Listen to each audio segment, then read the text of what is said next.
Thrice the brinded cat hath mewed. Thrice and once the hedge pig whined. Harpy your cries, 'tis time, 'tis time. Round about the cauldron go.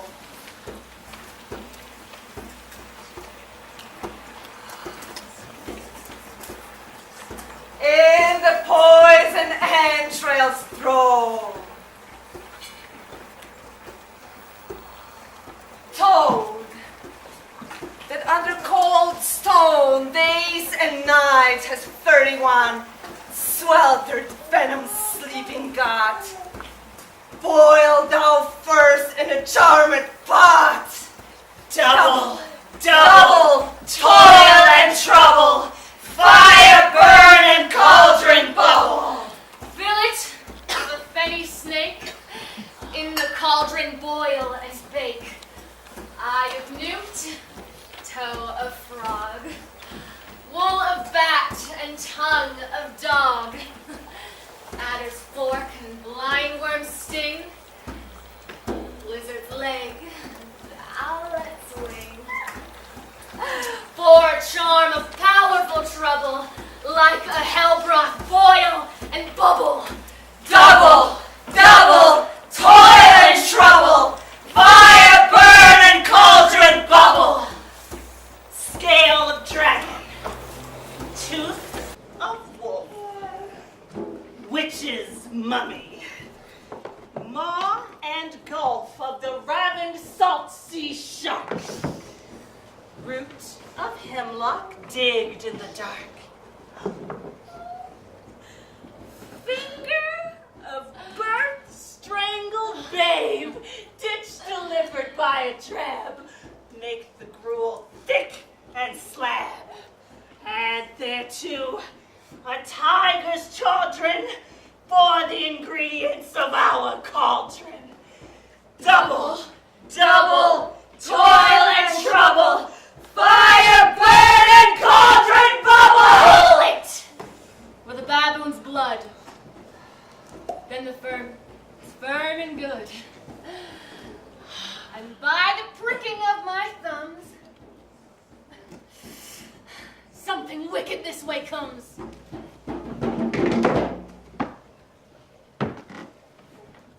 How now, you secret black and midnight hags?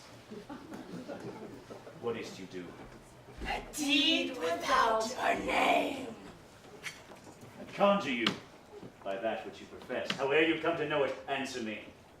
Though you untie the winds and let them fight against the churches, though the yeasty waves confound and swallow navigation up, though bladed corn be lodged and trees blown down, though castles topple on their warders' heads, though palaces and pyramids do slope their heads to their foundations, though the treasure of nature's Germans tumble all together, even till destruction sicken. Answer me to what I ask you. Speak. Demand. Will answer. Say, if thou'dst rather hear it from our mouths, or from our masters. Call him. Let me see him. Pour in Saul's blood that hath eaten her 9 pharaoh. Grease that sweat from the murderous gibbet thrown into the flame. Come high or low, thyself in office deftly show.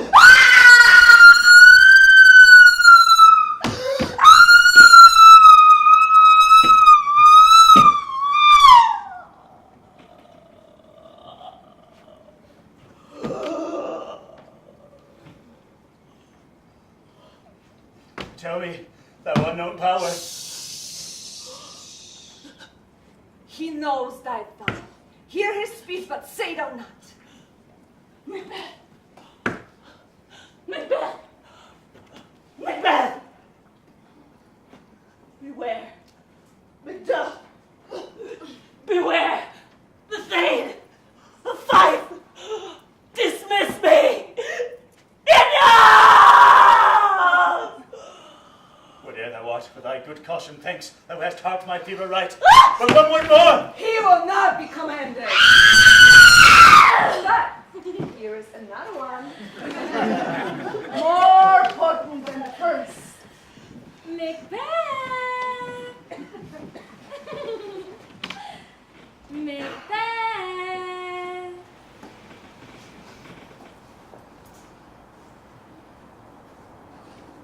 Macbeth. Be bloody, bold, resolute.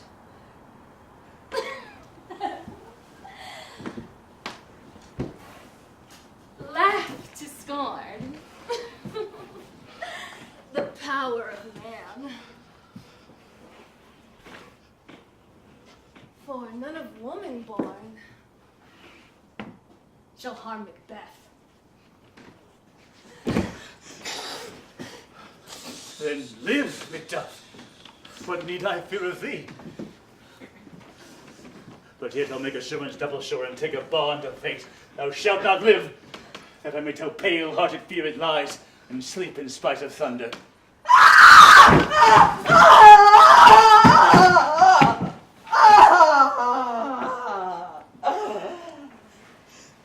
What is this?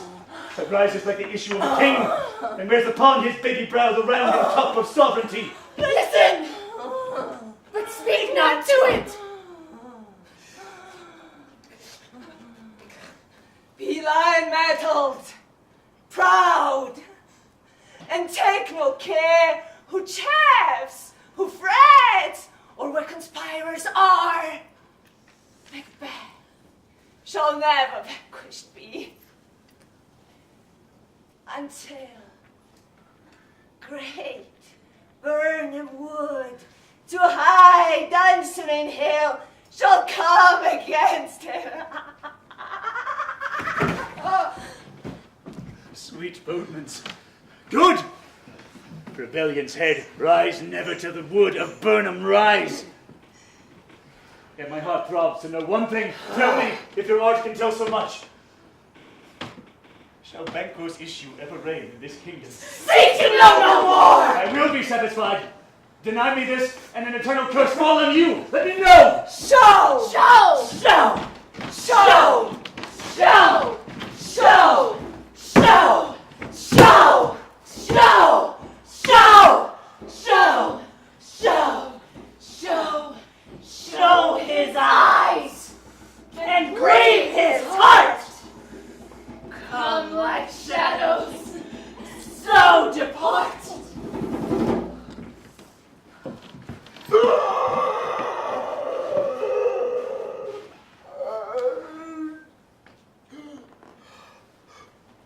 I want you like the spirit of Banquo down! Thy crown doth sear mine eyeballs, and thy hair that were the gold-bound brow is like the first. Hey! Third is like the former. Filthy hags, why do you show me this? A fourth! Stand back! What? The lines stretch out to the crack of doom! Never yet. A seventh! I'll see no more!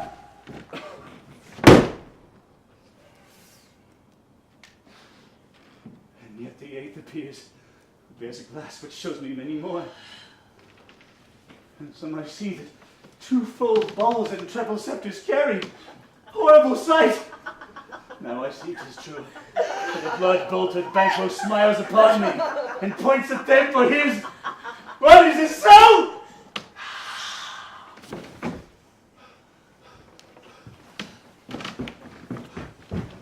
Where are they? Gone! Let this pernicious hour stand I accursed in the calendar. Come in without there. What is your grace's will? Saw you, the weird sisters. No, my lord? Came they not by you? No, indeed, my lord. Infected be the air whereon they ride, and damned all those that trust them. I did hear the galloping of horse. Who was't came by? 'Tis 2 or 3, my lord, that bring you word Macduff has fled to England. Fled to England? Aye, my good lord. Time, thou anticipatest my dread exploits. The flighty purpose never is outook unless the deed go with it. From this time, the very first things of my heart shall be the first things of my hand.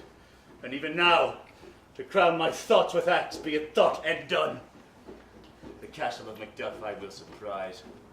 Seize upon Fife! Give to the edge of the sword his wife, his babes, and all unfortunate souls that trace him in his line. No boasting like a fool! This deed I'll do before this purpose school. But no more sights! Come, where are these gentlemen? Bring me where they are.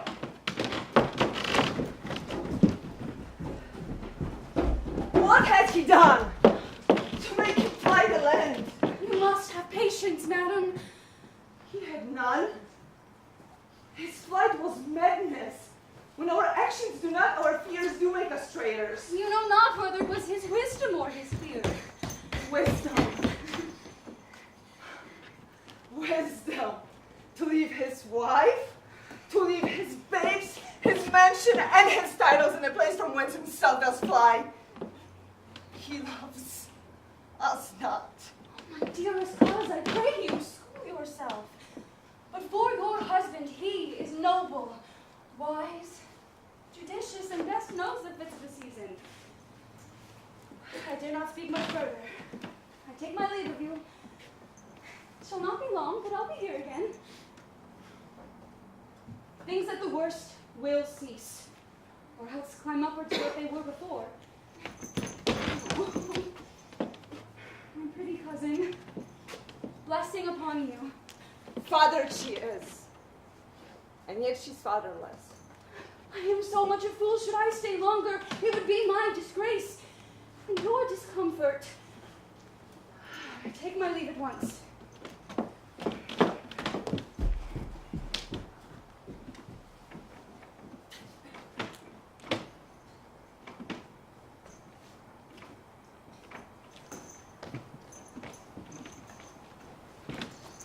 Sarah.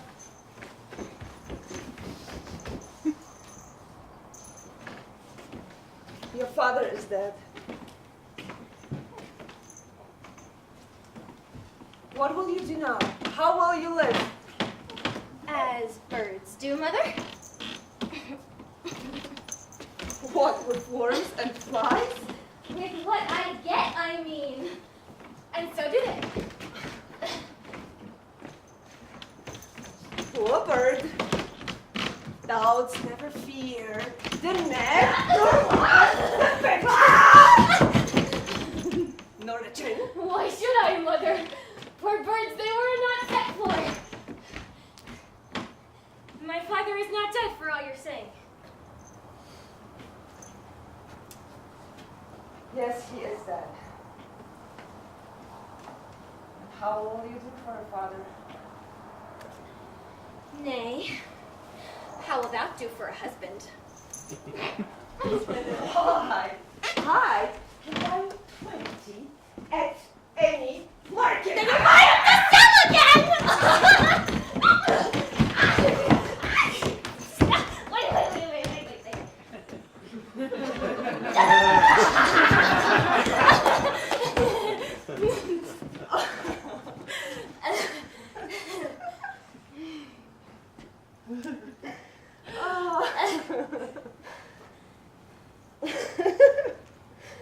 Thou speaks with all thy wit, and yet in faith with wit enough for thee.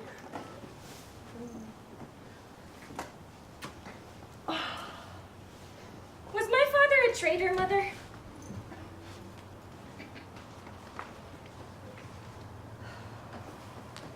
Aye, that he was. What is a traitor? Why, one that swears and lies. And be all traitors that do so?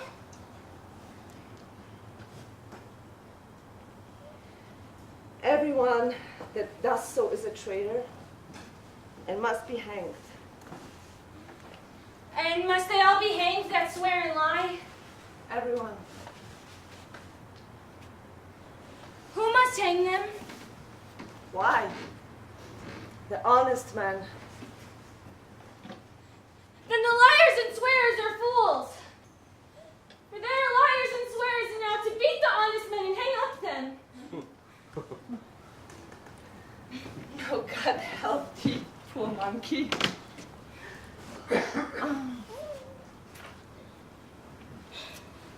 But how wilt thou do for a father?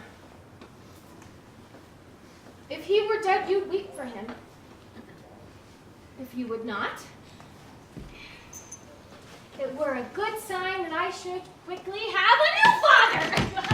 What?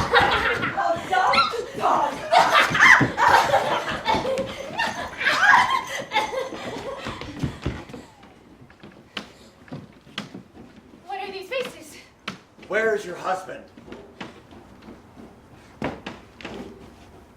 I hope in no place, so unsanctified where such as thou mayst find him.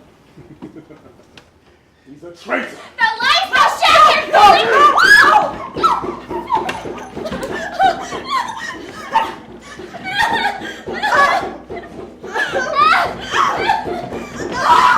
You hate! Young fraud! The suffering!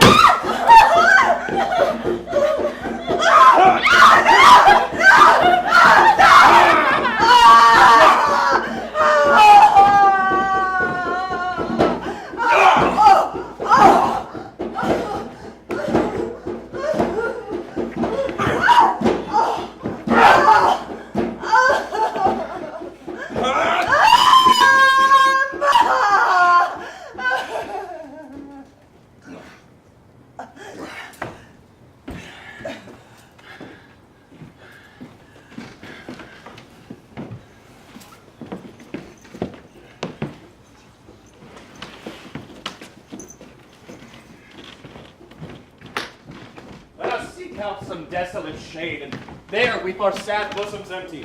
Let us rather hold fast the mortal sword, and like good men bestride our downfallen birthdom. Each new morn, new widows howl, new orphans cry, new sorrows strike heaven in the face, that it resounds as if it felt with Scotland, and yelled out like syllable of dolor. What I believe, I'll wail. What no believe, and what I can redress, as I shall find the time to friend, I will. What you have spoke, it may be so, perchance. This tyrant whose so name blisters our tongues was once thought honest. You have loved him well. He hath not touched you yet. I am young, but something you may deserve of him through me, and wisdom to offer up a weak, poor, innocent lamb to appease an angry god. I am not treacherous. But Macbeth is. A good and virtuous nature may recoil in an imperial charge. I shall crave your pardon. That which you are, my thoughts cannot transpose. Angels are bright still, though the brightest fell. Though all things foul would wear the brows of grace, yet grace must still look so. I have lost my hopes. Perchance even there where I did find my doubts. Why in that rawness left you wife and child? Those precious motives, those strong knots of love without leave-taking. I pray you, let not my jealousies be your dishonors, but mine own safeties. You may be rightly just, whatever I shall think. Bleed! Bleed, poor country! Great tyranny, lay thou thy bases sure, for goodness dare not check thee. Wear thou thy wrongs. The title is afeard. Farewell, my lord. I would not be the villain thou thinkst for the whole space that's in the tyrant's grasp, in the rich east to boot. Be not offended. I speak not as an absolute fear of you. I think our country sinks beneath the yoke. It weeps, it bleeds, and each day a new gash is added to her wounds. I think withal I would have hands uplifted in my right, and here from gracious England have I offer of goodly thousands. But for all this, when I shall tread upon the tyrant's head, or wear it on my sword, yet my poor country shall have more vices than it had before, more suffer and more sundry ways than ever by him that shall succeed. What should he be? It is myself, I mean, in whom I know all the particulars of vice so grafted that when they shall be opened, black Macbeth will seem as pure as snow, and the state esteem him a lamb being compared with my confineless harms. Not in the legions of horrid hell can come a devil more damned in evils to top If Macbeth. such a one be fit to govern, speak. I am as I have spoken. Fit to govern? No, not to live. Thy royal father was a most sainted king. The queen that bore thee oftener on her knees than on her feet died every day she lived. Farewell, my lord. These evils Thou repeats upon thyself hath banished me from Scotland. O my breast, thy hope ends here. Macduff! This noble passion, child of integrity, hath from my soul wiped the black scruples, reconciled my thoughts to thy good truth and honor. What I put myself to thy direction, and unspeak mine own detraction. Here abjure the taints and blames I laid upon myself to strangers of my nature. What I am truly is thine, and my poor country's to command. Old Seward, with 10,000 warlike men already at a point of setting forth. Now, go together, and our chance of goodness be like our warranted quarrel. Why are you silent? Such welcome and unwelcome things at once. It's hard to reconcile. But see who comes here. My countryman, but yet I know her not. My ever-gentle cousin. Welcome here. Good God, the times remove the means that makes us strangers. Sir, amen. Stand Scotland where it did. Alas, poor country, almost afraid to know itself. It cannot be called our mother, but our grave. What's the newest grief? That of an hour's age doth haste the speaker. Each minute teems a new one. How does my wife? Why, well, And all my children. well too. The tyrant hath not battered at their peace. No, they were well at peace when I did leave them. How goes?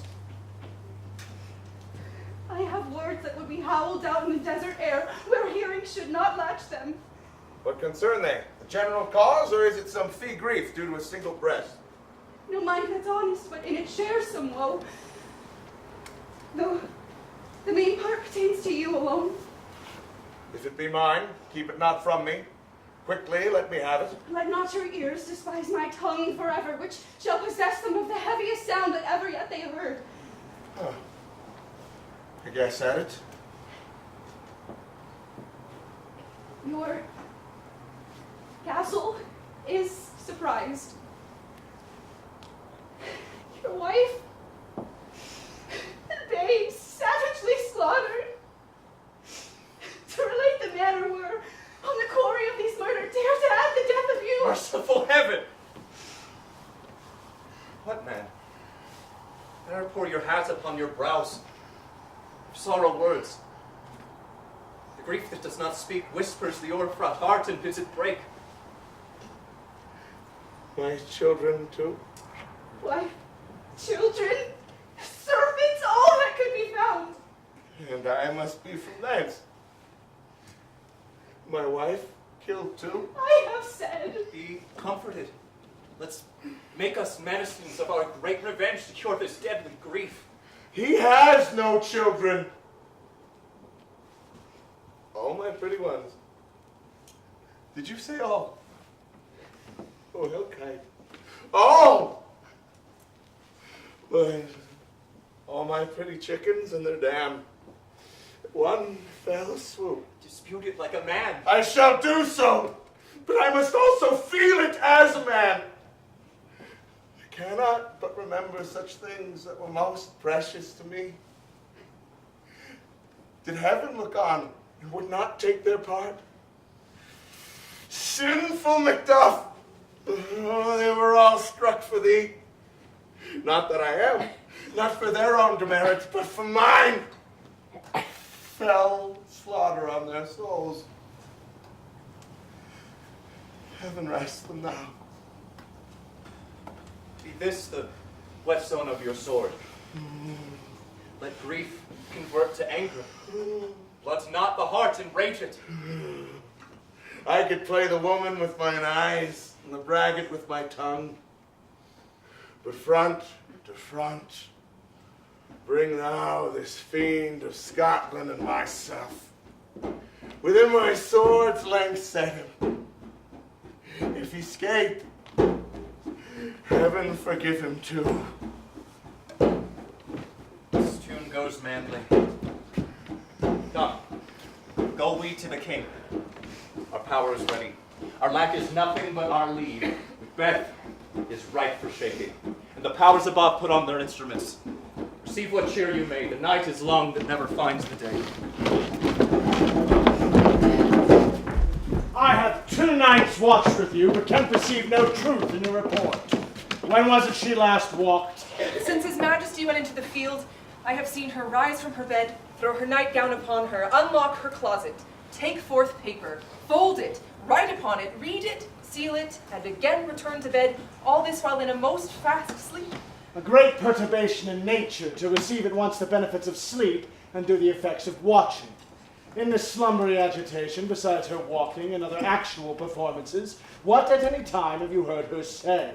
That, sir, which I will not report after her. You may to me, and 'tis most meet you should. Neither to you nor anyone, having no witness to confirm my speech. Lo you, here she comes. This is her very guise, and upon my life fast asleep. Observe her, stand close. How came she by that light?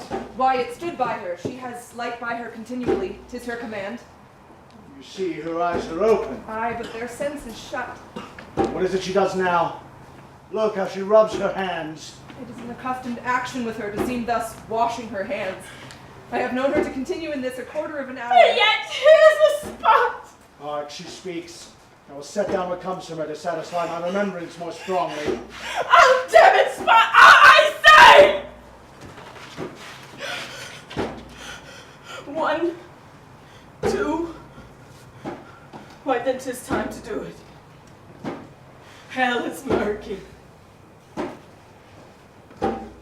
5, my lord, 5. A soldier and a feared. What need we fear? Who knows it when none can call our power to account? Yet, who would have thought the old man had so much blood in him? Do you mark that? The Thane of Five had a wife! Where is she now? What will these hands ne'er be clean?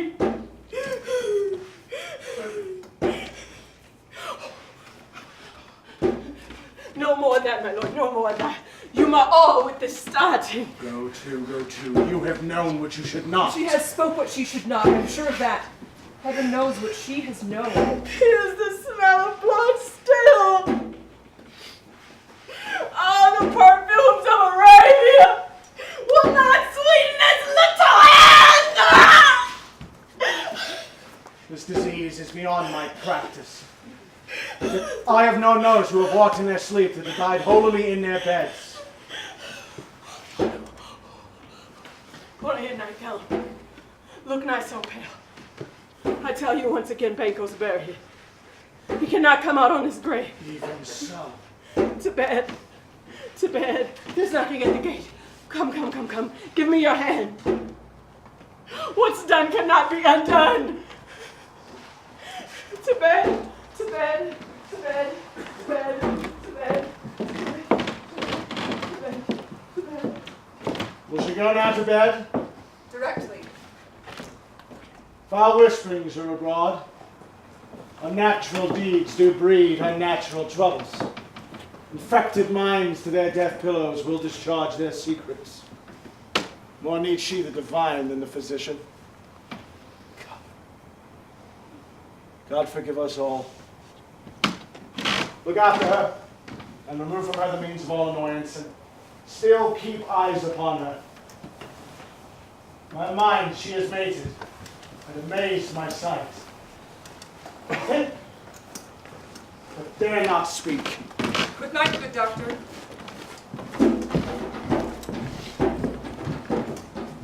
The English power is near, led on by Malcolm, his Uncle Seward, and the good Macduff.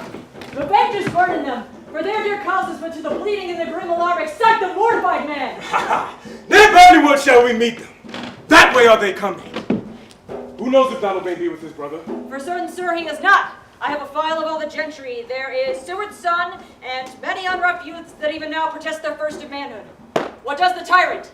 Great Gunton name he strongly fortifies. Some say he's mad, others, that lesser hate him, do call it valiant fury.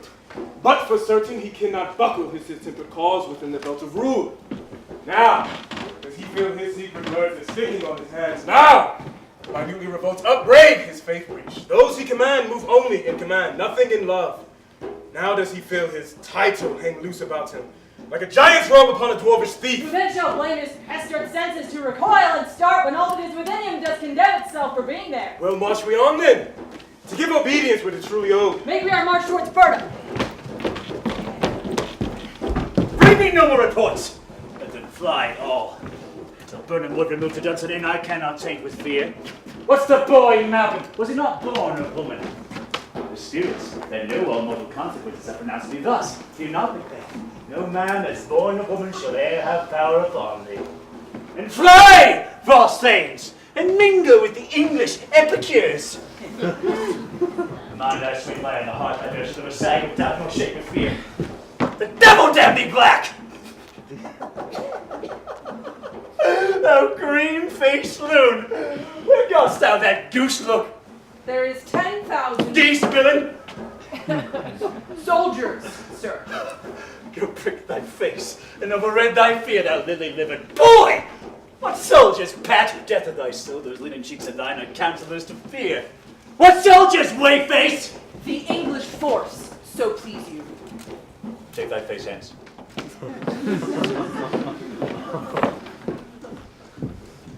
Seaton! I am sick at heart. Seaton, I say! This bush will cheer me ever, or deceive me now. Seaton! What is your gracious pleasure? What news more? All is confirmed, my lord, which was reported. I'll fight till from my bones my flesh be hacked. Give me my armor. 'Tis not needed yet. I'll put it on! Send up more horses. Stir the country round. Hang those that talk of fear. Give me mine armor! How does your patient, doctor? Not so sick, my lord, as she is troubled with thick coming fancies that keep her from her rest. Cure her of that! Canst thou not minister to a mind disease? Pluck from the memory of rooted sorrow. Raise out the written troubles of the brain, and with some sweet, oblivious antidote, cleanse the stuffed bosom of that perilous stuff which weighs upon the heart. Therein the patient must minister to himself. No physic to the dogs! I'll none of it! Come, put mine armor on.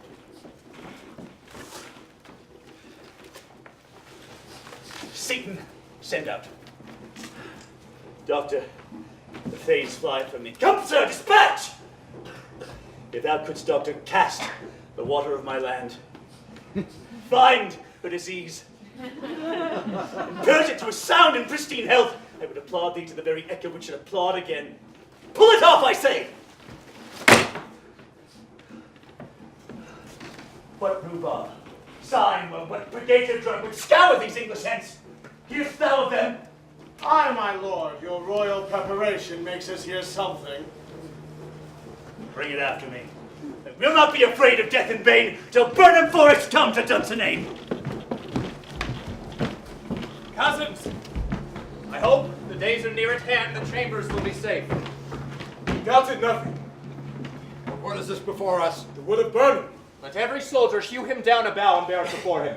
Thereby shall we shadow the numbers of our hosts and make discovery air in report of us. It shall be done. We learn no other, but the confident tyrant keeps still in Dunsinane and will endure our setting down before it. 'Tis his main hope, for where there is advantage to be given, both the more and the less hath given him the revolt.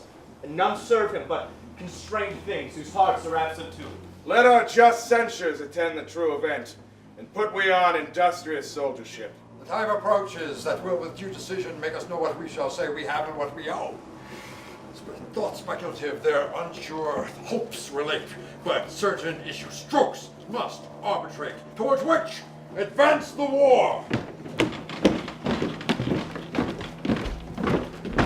Hang out our banners on the outward walls. The cry is still they come. Our castle's strength will laugh a siege to scorn. Here let them lie, till famine and the ague eat them up. But they're not forced with those that should be ours. We might have met them therefore, beard to beard, and beat them backward home. What is that noise? It is the cry of women, my good lord. I have almost forgot the taste of fears. Time has been. My senses would have cooled to hear a night shriek. My fell of hair would at a dismal treatise rouse and stir as life were it. I have supped full with horrors. Direness familiar to my slaughterous thoughts cannot once start me. Wherefore was that cry? The queen, my lord, is dead.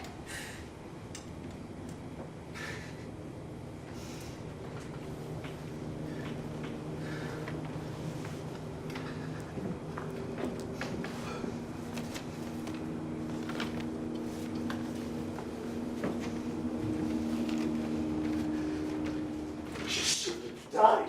You left him. There would have been a time for such a word. Tomorrow.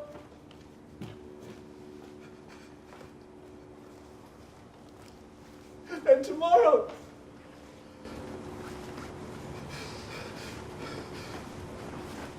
And tomorrow. Creeps in this petty pace from day to day to the last syllable of recorded time. And all our yesterdays lighted fools the way to dusty death. Out, out, brief candle.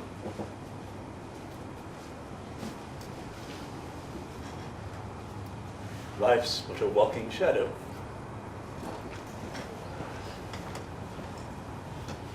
Poor player that struts and frets his hour upon the stage, and then is heard no more.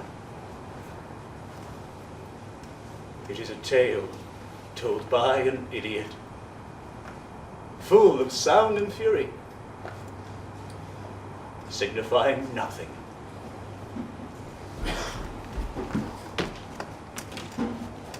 Thou comest to use thy tongue, thy story quickly. Gracious my lord, I should report that which I say I saw, but know not how to do it. Well, say, Sirrah! As I did stand my watch upon the wall, I looked toward Burnham, and anon, methought the wood began to move.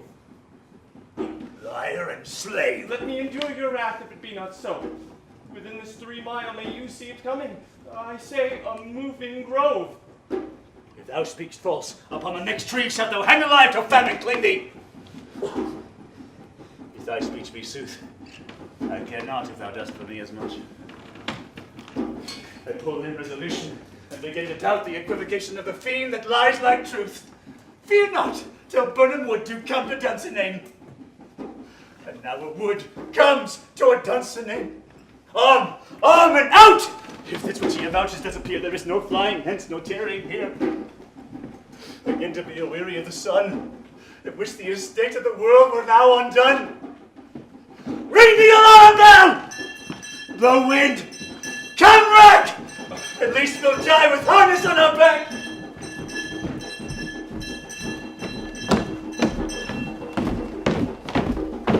Now, near enough. Your leafy screens throw down and show like those you are. Here! You, worthy uncle, shall with my cousin, your right noble son, lead our first battle. Macduff and we will take upon what else remains to do according to our order. Fare you well. Do we but find the tyrant's power tonight, let us be beaten if we cannot fight! Here!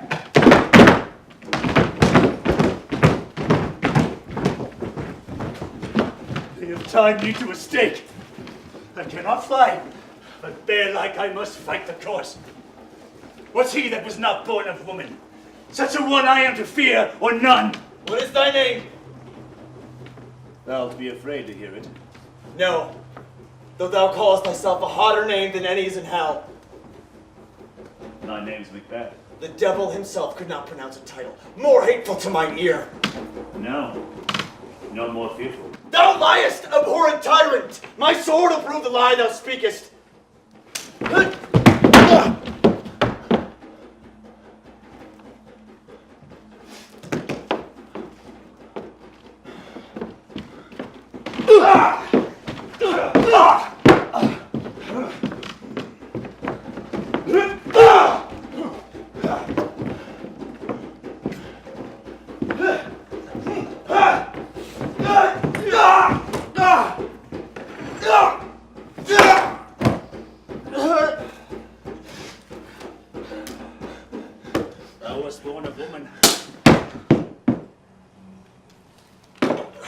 Swords I smile at.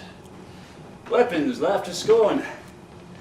Brandished by man that's no woman born. That where the noise is! Go, go, go! Tyrant! Show thy face! If thou be slain, and with no stroke of mine, my wife and children's ghosts will haunt me still. Let me find him, fortune, and more I beg not. This way, my lord, the castle gently rendered. The Irish people on both sides do fight. The noble things do bravely in the war, but they almost itself professes yours, and little is to do. We've met with foes that strike beside us. And, sir, the castle. Why should I play the Roman fool and die on mine own sword? Whilst I see lives, the gases do better upon them. Turn, hellhound! Turn! Of all men else I have avoided thee, but get thee back! My soul is too much charged with blood of thine already.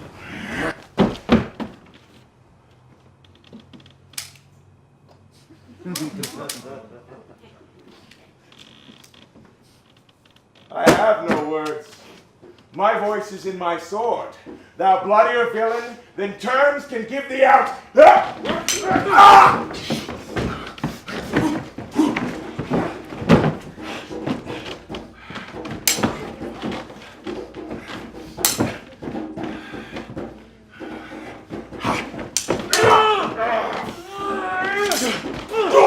Thou losest labor, as easily mayest thou in the entrenched air with thy keen sword and presses make me bleed, and fall thy blade on vulnerable crests. They're a charmed life, which must not yield to one of woman born. Despair thy charm, and tell the angel whom thou still hast served, Macbeth was from his mother's womb, untimely ripped. Cursed be that tongue that tells me so. And be these juggling fiends no more believed that palter with us in a double sense. But keep the word of promise to our ear, and break it to our hope. I'll not fight with thee. Then yield thee, coward, and live to be the show and gaze of the time. We'll have thee as our rarer monsters are, painted upon a pole and underwrit, here may you see the tyrant. I will not yield to kiss the ground before young Malcolm sees it to be baited with the rebel's curse. Though Burnham would be come to Dunsinane, and now opposed, being of no woman born, yet I will try the last. Before my body I throw my warlike shield. Lay on Macduff, and damned be him that first tries hold. Enough!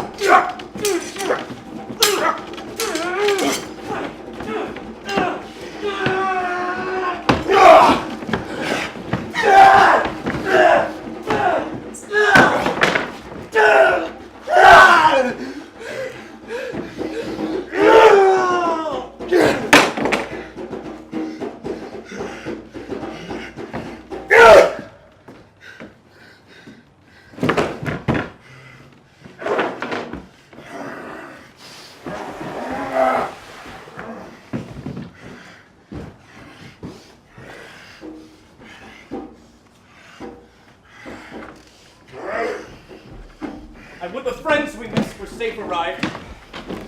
One must go on, and yet by these I see, so great as they is this, is cheaply bought. Your noble son is missing. Your son, my lord, has paid a soldier's debt. He only lived but till he was a man, but like a man he died. That he is dead. Aye, and brought off the field. Your cause of sorrow must not be measured by his worth, for then it hath no end. That he his hurts before. Aye, on the front. Well then, God's soldier be he. Had I as many sons as I have heirs, I would not wish them to a fairer death. And so his knell is known. He's worth more sorrow, and that I'll spend for him. He's worth no more. They say he parted well and paid his score. God be with him. Here is newer comfort. Hail, King, so thou art. Behold where stands the usurper's cursed head. Time is free. I see the compass with thy kingdom's pearl. Let's speak my salutation in their minds, whose voices I desire aloud with mine. Hail, King of Scotland. Hail, King of Scotland.